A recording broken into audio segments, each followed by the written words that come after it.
Welcome to the What Is podcast. I'm Jaden Ward, your host, and today we will be diving into the human experience with 13 questions, all beginning with what is. Today's guest is someone who is an entrepreneur. He also deals with wellness and has a very interesting story. Welcome, Cole Painter, to the podcast. Happy to be on here. Thanks for coming on. Yeah, thank you. This is our first time meeting. Yep. So I'm really interested.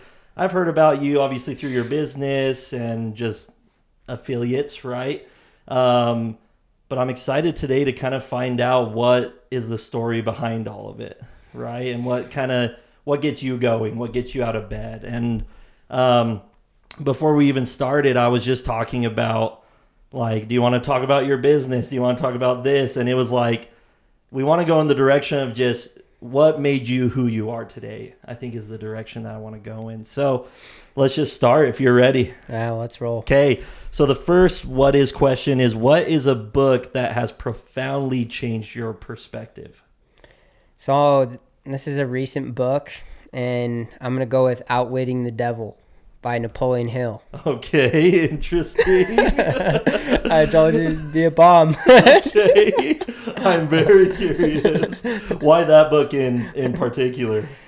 So a lot of it was a very timely book, I guess, in my life. But that book is Napoleon Hill is, for if you haven't read it, he's interviewing the devil in like a courtroom setting. So interesting. Any questions he asks the devil, he has to answer in a straight and direct manner. So all of his like tactics, strategies, all his like things of manipulation, that's how he discloses. So is the devil on trial, or is it more trying to prove what's right or wrong? Yeah, it's more just like trying to get behind the way the devil thinks and the way that he operates and the way he's underneath all of it. Yeah.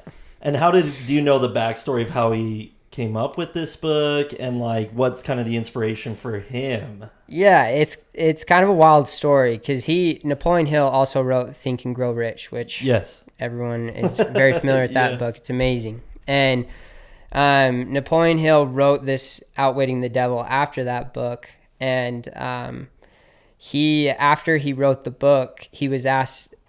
He died years later, and the book was not published because the wife wouldn't publish it, the aunt wouldn't publish it, just because of some of the information that was talked about in there with it's wild. So they were scared about the backlash, maybe. Yeah, the backlash. He's a huge name, yeah, right? Huge author that like Think and Grow Rich is massive, yes, right? So they're probably thinking, let's just leave it at that. Yeah. That's his legacy. This could almost damage his legacy maybe if it wasn't received well. Yes. Right? Yeah. Think and Grow Rich was my second favorite book. So, really? Yeah. You're his number one fan. Yeah. It was awesome. And from that book, how did you hear about it? Is it something that someone recommended to you, something that you found on your own, or how did you discover and then decide to actually read it? The way I go about reading books is like if it's been recommended more than twice, then it's a must read. Yep. And this was one that just kept popping up. And interesting. This, one of my like mentors and people that I really look up to in the spiritual side of things recommended it. Okay. And so you're like, I'm gonna give it a try. Yep. How long ago did you read it? It's 2 weeks ago. No way. Yeah, okay. And I binged it. Really? Yeah. What would you say is one of your main key takeaways? That there are positive and there are negative charges in this world. Mm-hmm. And the devil lies in the negative. Yep. And he wants control of our minds. Yeah. And the more negative rhythm, like more in a negative rhythm that we get, the more control he can have. And so he's very deceitful and very tricky, and how he gets us to get in those negative rhythms, and they're very hard to grow awareness around. Yeah. That is what I'm definitely going to read. And that I selfishly put this question in this podcast because I want those recommendations, right? And that's an interesting book because it's not a self-help book, really, right? It's more of like a reflection. Yep. It sounds like type book. Yep. Okay, awesome. The next question is, what is one principle that you will never compromise on? I will never deny myself again. Tell me more about that. I love your answers, dude, so far. This is awesome. They might be a little bit, off, but I will never deny myself again. There was a time in my life that, well, I guess a large part of my life that I had a lot of feelings, and I had a lot of, you could say, just voices telling me and giving me, like, my intuition telling me where to go, and I denied it and I suppressed it, and it made me very unhappy for a long time, and that's where there's just no more. I won't do that no more. Do you have a specific example of that where you felt like you denied yourself and you regret it? I do. Okay, you're like, crap. I thought we were going to go surface level. Trying to think how I can phrase this this is fresh stuff. Okay. Because this whole journey with my business, this whole journey, I'm waking up from a lot of this stuff that has happened, and so I'm starting to dissect it myself. Yeah. So there was a time where I was told that maybe let's not go there on this one. You don't want to?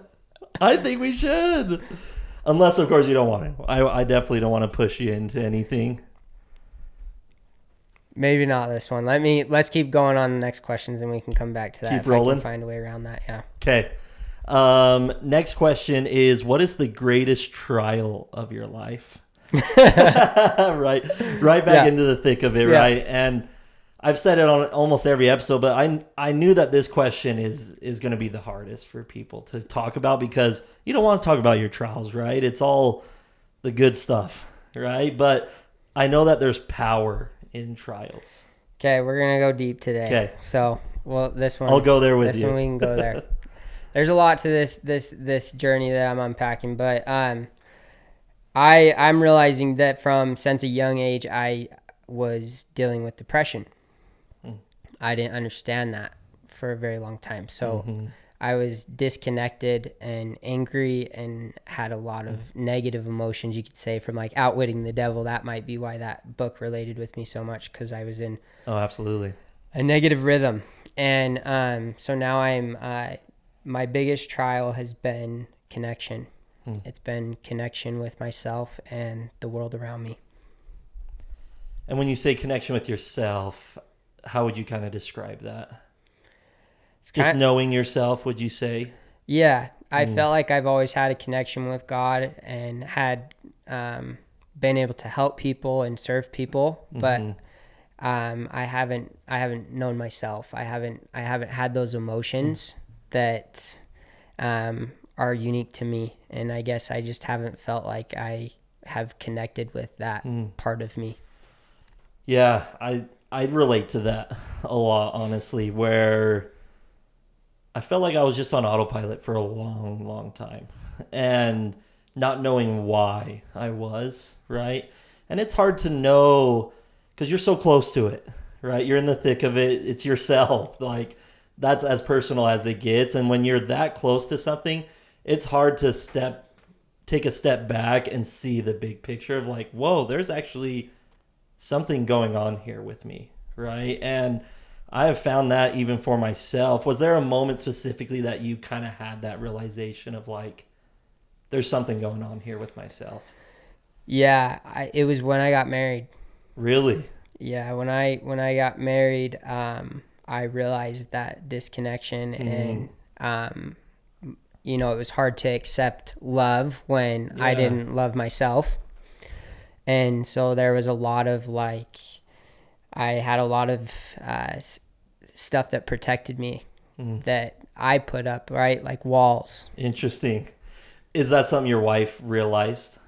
Yeah, that's been something throughout our relationship that we've had to work through, and imagine how hard that is. I was just about to say. Yeah. I'm sure that wasn't easy. what is kind of your goal now, as far as you said you realize you have depression, right? And kind of a backstory, my wife suffers from severe depression, right? And it went untreated until about maybe a year or two ago, right? And it was something that we knew but didn't want to like attack, right? It was easier to just be like, we know something's there, but let's just keep moving forward, right? We've got so much going on, we're having a baby, or we're the job, and there's just a lot going on in life that it's almost easier to just put it on the back burner. But then there was a moment where we literally couldn't wait another day to go and treat this, right? For yourself, do you have kind of a game plan to say as far as how you're going to deal with this reality now? Yeah. It's kind of funny, like just like what you're saying, like you kind of put it on the back burner. You don't really know what it is because you're so close up to it. But so I was like putting a lot of energy into other places, like my business, right? Like I was creating my own connection, which is kind of weird. But my game plan now is like, now that I am aware of it, and I have done so much work. Like I've been married 5 years, so it's been 5 years that I've been tackling this. Okay. And trying to understand it. And I will say that awareness and understanding it is the hardest part. And these are tendencies, I call them contractions. Yeah. The longer that you go into those contractions, the harder it is to come out. And so really, you're not going to get rid of depression. You're not going to get rid of anxiety, but you can manage it. And that's what I've discovered are some of the tools that can help me manage it. Yeah. And help me release instead of contract, so that I can catch on to it a lot faster. You said it perfectly. It's all about managing in life, honestly, right? Because, like we used to think we could just pray away her depression, or, we could just, as long as we just keep doing the good things, then the happiness will come to her, right? And we realized quickly that that's not the case, right? She needed much more than that, right? And it was important for us to not just rely on just us either, right? Yeah, I think for like a lot of us, especially here in our community in Utah, we grew up knowing a belief system and a religion, and that was where we looked to for healing. Yeah. And for a lot of us, there's a lot of it there, and there's a lot of great things. But for me, I had to find healing, and it wasn't all that I knew before. Interesting. Dude, thank you for being vulnerable. I know that's not easy, right? And like, even with us and my wife's depression, like it was hard for us to accept it, and like then the next step to even be open about it. But through that, we have found, especially in our community, that there are so many people that like they need more. People are hurt. Yeah. Like if I can say anything to everybody right now, it's like there's just so much hurt going on, and we can deny it, and we can say it's not there, but it's there. And the more that we can notice that and be aware of it, we can start to help each other. We're all on a journey, and we all just need to be a support on each other's journey. Yep, exactly. No, thank you again. That was awesome. What is a quote that has benefited you, that really has stayed with you, I guess is another way to phrase it?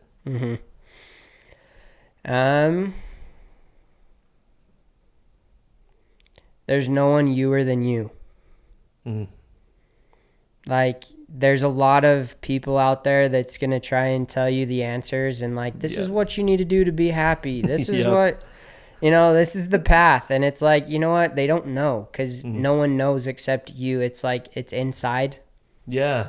The answers are inside. They're inside you. And really, that's what people call the work. Like you got to go inside, and you got to start uncovering that stuff. And I'll just say it's not always fun what you find.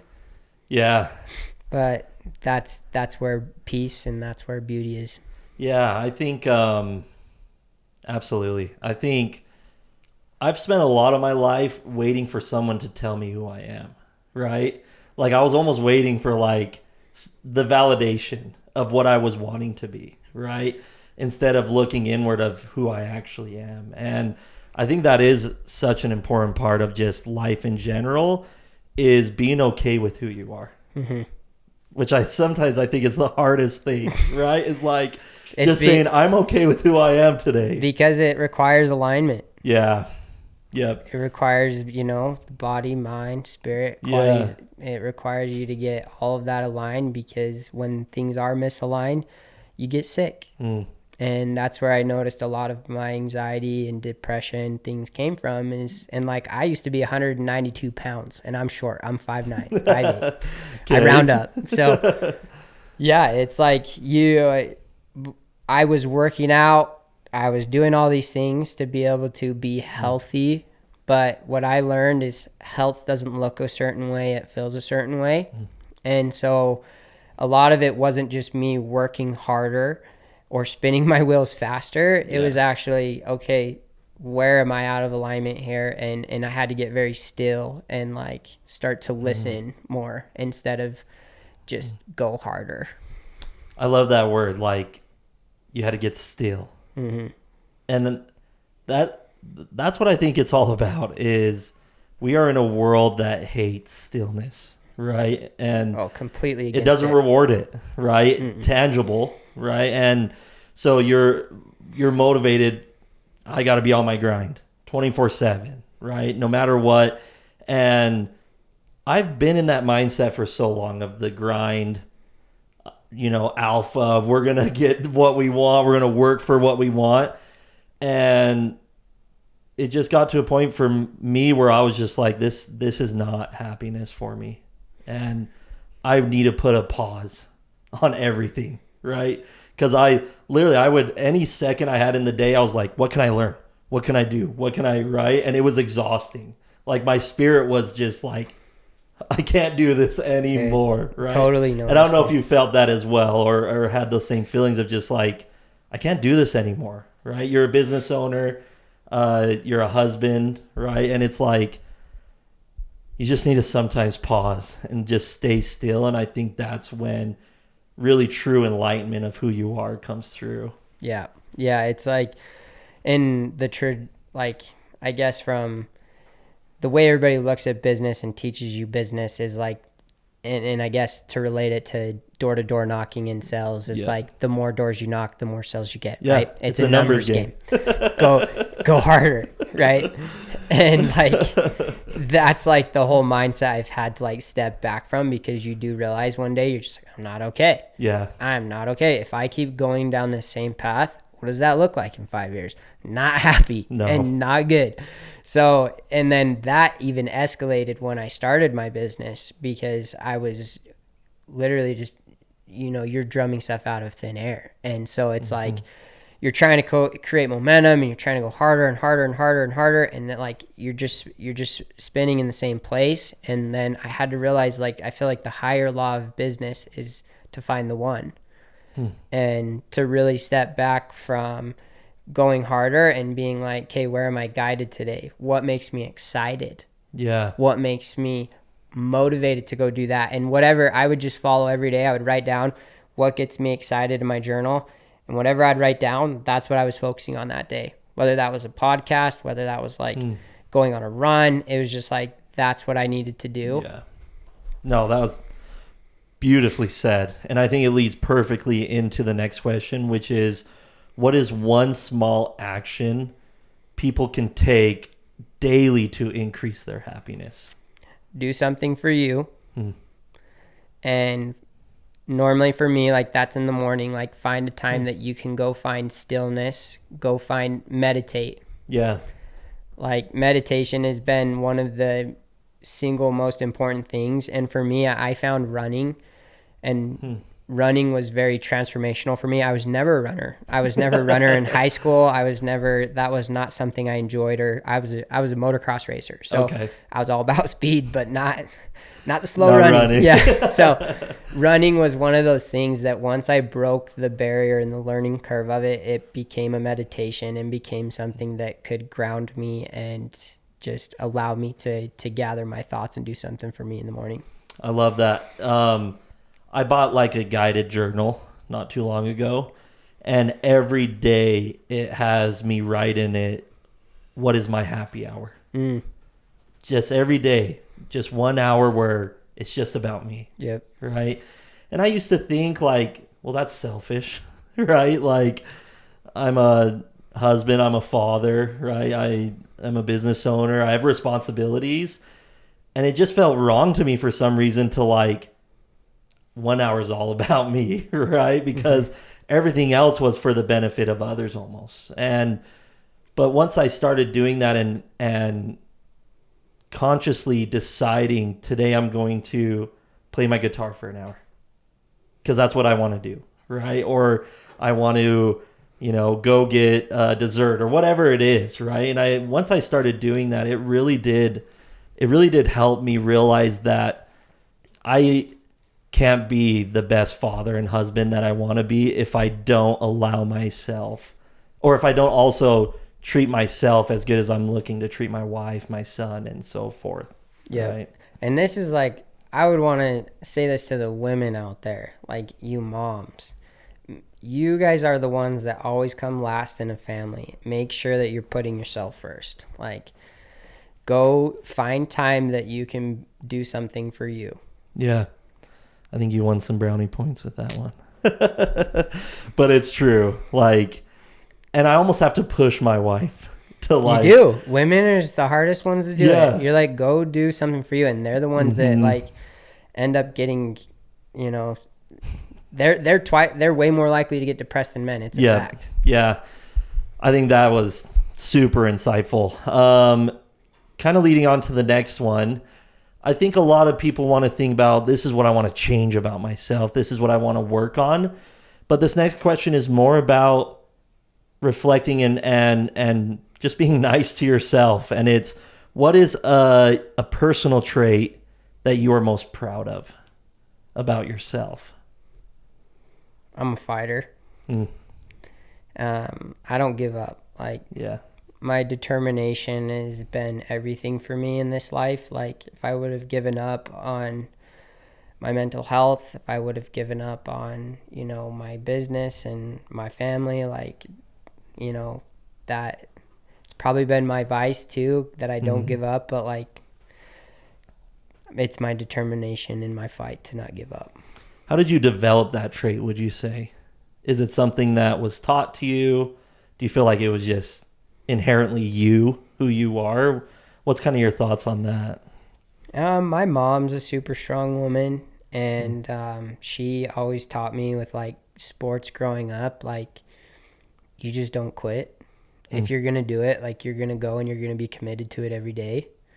And so that's, I think, kind of the tone that I've taken into my life. And like, where I really learned that is like in entrepreneurship, because when you look at failure and quitting, like, I was like, man, I only fell when I quit. Like, that's what I came down to. Like, where I wasn't, you just don't get a lot of wins. And so you just don't. And it's a long time before you do a lot of the time. And so it was like, I only fail if I quit. And so I'm just not going to quit. Yeah. Yeah. Your mom sounds very similar to mine in the aspect of, like, we've had these conversations, me and my mom, about this stuff of just like raising us and like, because we have our son, and I'm like, there was these really pivotal moments that I feel like shaped who I am today. And I don't know if those were by accident, like they just happened, or if my parents like actively created those moments for me. But I remember I was like wanting to quit football as a little kid. And I got in the car after practice. I'm like, Mom, I think I want to quit. I don't want to do this anymore. And my mom was just like, you are not quitting football. She's like, you'll finish the season, and then if you want to not play anymore after that, that's fine. But she's like, you've started this journey now. Let's finish it. Mm-hmm. And that was like huge event for me to this day, where like anytime I'm like, I really don't want to do this anymore, right? Mm-hmm. But I know I should keep going. It's built that fighter mentality in me. Mm-hmm. And I love that you said it served you, but it's also at times been detrimental to you, where sometimes you fight too much for something that you probably shouldn't. You're like, all right, just put your hands up. It's okay. You didn't win this one. And sometimes like, okay, maybe I should give up on this, right? And then you're stubborn, So I love that. What is your approach to finding rest? We talk a lot about work ethic. Yeah. What is your rest ethic? Yeah, my rest ethic is strong now. It was very, very bad before. Okay. I was all about go, go, go, right? Like that was like part of my mental health. Like I just felt like I always had to be busy and doing something. And dude, my brain was tired. Like my body was tired. And so where like a lot of like the sauna and cold plunge, that passion came from was us Americans, we know how to go, but we don't know how to rest. And so it was like, slow down. Like let's slow life down. Let's appreciate the wandering. Let's appreciate the silence. Wow, let's appreciate the stillness, because we're so used to chaos. And I think that rest is very underappreciated in a lot of our today's society. What does rest look like to you? Can you paint me kind of a picture? Yeah, I think it's like when I need to rest, I rest. Like if I feel like laying on the couch, I'm not going to feel lazy for laying on the couch. Like that's okay. When I'm tired, be tired. And some days when I'm working, there's some days I just have to punt the football. Like it's just like, hey, that's today, you know? And so rest for me really looks like being intuitive, really listening to my body, really listening to what it's saying. When in the morning, going into the sauna, I normally go on run. So some days I use run as a very intuitive exercise. So like if I'm wanting to push myself, then I push myself. If I'm wanting to slow down, sometimes I slow down. You know, it's like I try to keep in a flow state in my life, where it's like in running, I always give this, but there's 5 heart rate zones. And where you burn the most fat and where you're the most efficient in your body is heart rate zone like 2 and 3. Really? So everybody thinks that, oh, I'm going to go and run and lose weight, and they're going to go push themselves as hard as they can. But really, it's just like an engine that's just going to start releasing all the like radiator fluid and blow up. You know, it just gets too hot. So for me, it's just like staying in that flow zone and being able to intuitively reach that. Yeah. Just allowing your body when it needs rest to get it. Right. That was really interesting. And speaking of sauna, you own a business that does saunas. You guys do cold plunges as well. Yeah. I don't know how restful cold plunges are. I know for some people it's like, but a sauna I think is an awesome place to just be able to like, because usually you don't have your phone out, and it's just a place that's quiet. It's just you, right? And you're able to almost just tune in during that moment. Well, I think everyone thinks that of like recovery as it's easy, as it's like you're taking a break. And that's where I feel like it's really, it's not, it's taking care of your mind and resting your body. But like, the sauna is like that space that you can go and release and decompress and get rid of like all the toxins and all the, chaos in your life. And then the cold plunge for me, it's not easy. It never does get easy, but it's one of those. So they lie to us. Yeah. Anybody who's filming on Instagram is not telling the truth. But no, the cold plunge is a place that, like, for me, it's my confidence. Like that's my check every day. That's like, no matter how hard things get in my day, I can breathe through it. Yeah.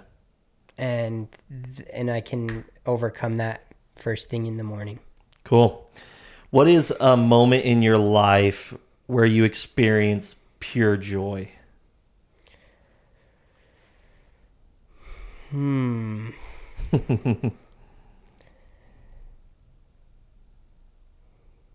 I think when I see my little boy. Yeah, when I see my little boy happy and riding his bike and doing those things, those are times that I experience pure joy. Which is interesting because you didn't say some big monumental moment. Mm-mm. It's purely just seeing your boy ride a bike, right? And I found that as well. Like, I thought I'd have these big living vicariously through my son. He's only 3, but it's like my joy comes when I like lay him down for bed and just looking at him, or seeing him experience something new has been probably one of my biggest joys. Yeah. Do you just have the one? Yep. Your one. How old is he? He's almost 2. Really? Yeah. Okay, you're at a fun age. Yeah, he's a blast. That's awesome. Is there any other moments that come to your mind? I think that, like what you were saying is like, it's about the simple things. Yeah. And it's about the process. And like when we do have those big moments, like we sell a business or we get this great achievement or we do these things, like those are moments. But they're destinations. And they're not the process. And so for me, like I've tried to put a lot of my joy in like the process in those moments and being in the moment, being present. That was very profound. I don't know if someone told you that or where that came from. But that was very profound. That like selling your business or, goals, like you said, are just destinations, right? And a lot of our life is purely lived for destinations that we do miss the actual moments, right? And they're so small. That's where I found the most joy. Everyone wants to fight from the moment, but the moment is all that counts. Like, wow. It's just being present. Yes. And that's what matters. That's the most beautiful part of life is if you can find, like for me, I heard of a divorce one time. This was funny. This was an experience. This is a story that took out to me. And the guy that got the divorce, he said, like, all I want is to be happy inside of a room by myself. Oh, wow. And like, I just taking that for what it is, like, I'm sure he's going through a lot of pain, but it's like just being able to be okay in the moment, whether you're alone, by yourself, or with your loved ones, but being there. Yeah. Speaking of like today's moment, what is the current chapter of your life titled and why? Transformation. Okay, interesting. So you feel like you're in a change season. Oh, huge change season. Yeah. Tell me about that. I mean, this kind of comes full circle from what we were talking about at the beginning, but it's like I was in a depressed and a lot of anxiety for a large part of my life. I've dealt with that. Yeah. And that made me angry. It made me frustrated. It made me mean. It made me feel mean, at least, or not worthy, like all these type of feelings, And now I just am starting to like outwitting the devil.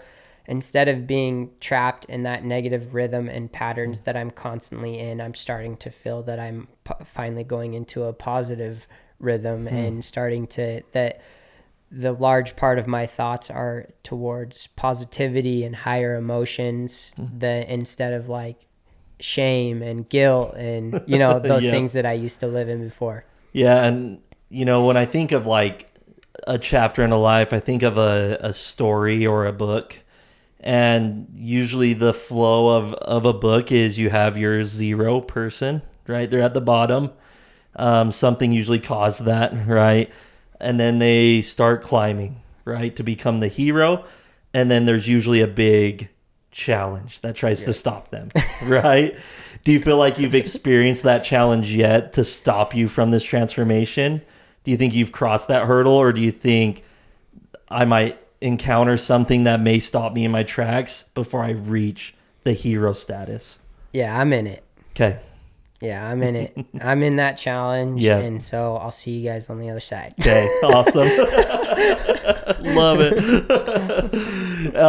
What is your personal philosophy on the meaning of life?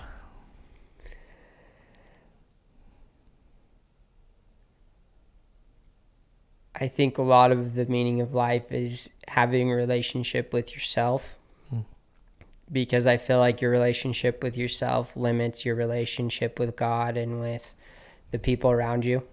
And so I think instead of attaching meaning to everything else that's outside you, it's better to attach it to something that's constant, which is yourself. And if you're constantly being aware of that, then I don't think you can go wrong. Yeah, I agree. I think, I'm sure this analogy has been used, but it makes me think of when you're flying and they say, if the mask dropped down, make sure to put yours on first before you help the person next you get theirs on. Yeah. Right.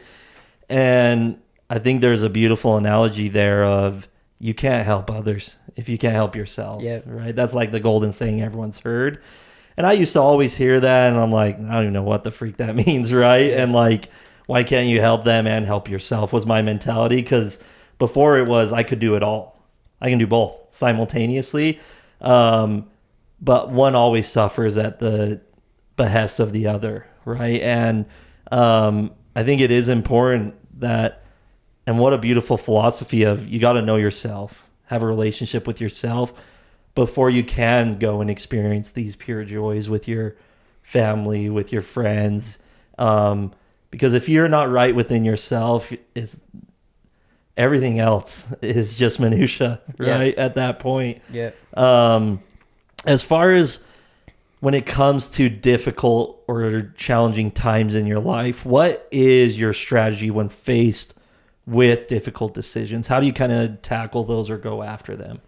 I think I go through a process of like, I do have to find stillness. Like that's something that is priority number one. Like I have to get centered, and by centered, I mean like to the truth, because it like and not good or bad or like evil and good or whatever. Cause like it always is behind the two. So like, I feel like I have to find that centered place where I'm not angry, I'm not happy, I'm not like trying to create these stories of what I want it to be. I just need to let it be. And so when I make hard decisions, I really have to fight to get to that centered space where I can be clear and focused on truth. I love that. Yeah, I think a lot of times we try to tackle a difficult decision too quick. We want it solved now. Yeah.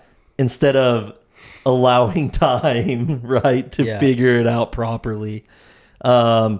Is there any other strategies that you've seen that people could implement as far as like, do you do like pros and cons list, right? What other kind of strategies? As for like things that, people can try is like, breath work. Okay, interesting. Meditations. Sauna, cold plunge. But yeah, journaling, like you've got to process it. You've got to move it through and understand like what your attachments are to the decisions that you're trying to make, because those are super important. You got to think of your intentions. Yeah. Let's say I'm someone, though, I don't cold plunge, I don't sauna, I don't journal. I'm not doing any of that right now. What would you say step one should be? Step one should be do a write down, word vomit on a piece of paper without analyzing, without having even let it be your emotion. Like just write down exactly how you feel and don't be afraid of what you're writing. Yeah. Don't try to vet it. Like, that's for me. That's just my recommendation, because that's what I do. Like, I want to vet it. I want to try and make sure that I'm saying the right things. Yep. But you just need to write, and some swear words might come out, some hate words might come out, but like you just do it. Yeah. I think it's interesting you bring that up, because I like to journal. I like to write down things. But I've had this weird feeling every time I've done it that someone's going to read this later. Yep.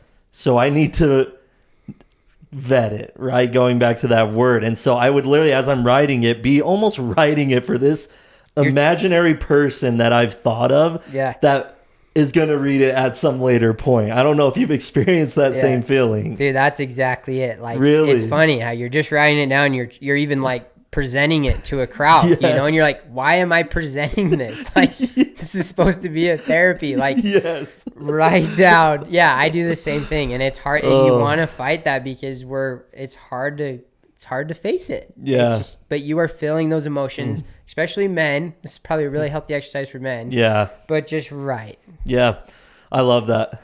That is so funny that you had the same experience. Because yeah, and it's something I've realized just recently where I'm like, what am I doing? Yeah. Who is this for? Right? Like, I am thinking of this. I'm writing it to these people, but I'm like, this is, So I'm like, how do I break that? Do I like set a date where I'm going to burn this book to make sure that doesn't happen?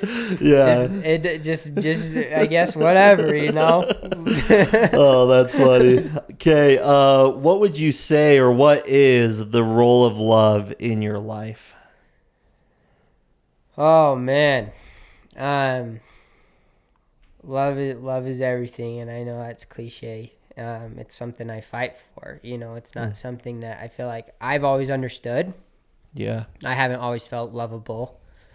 And so, like, love has been something that I've really tried to understand for myself and for the people that are obviously close to me. And, you know, love is the core. So for me, it's loving yourself, and then you can love others. And when you love others, you can reach others. Like, that's what Jesus did. Yep.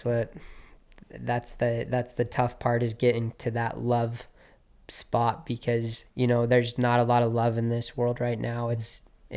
We live in my perspective, it's just kind of cold right now. And so it's like sharing love, finding love in yourself is really important right now. What does love look like to you? If someone said, how do I show you love? Right? How would you describe that?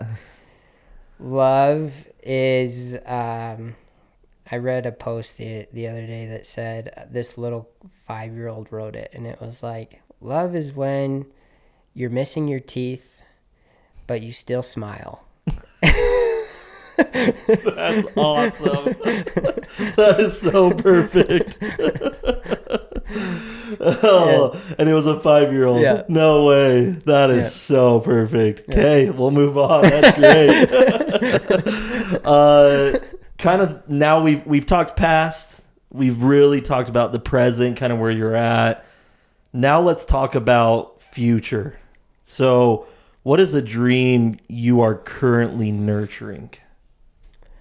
The dream I'm currently nurturing is to help. I want to be able to connect with others, but I want to help other people connect with themselves. And so that's where, like, I run the sauna and cold plunge business, because that's something that you can have at your house and is an extremely effective way to connect with yourself. We're doing retreats. We're doing, events that we're going to be hosting that are going to be all around helping people connect with themselves and with the people around them. Love it. That was the last question. Okay. You did it. You made it through the 13 levels of hell. We did it.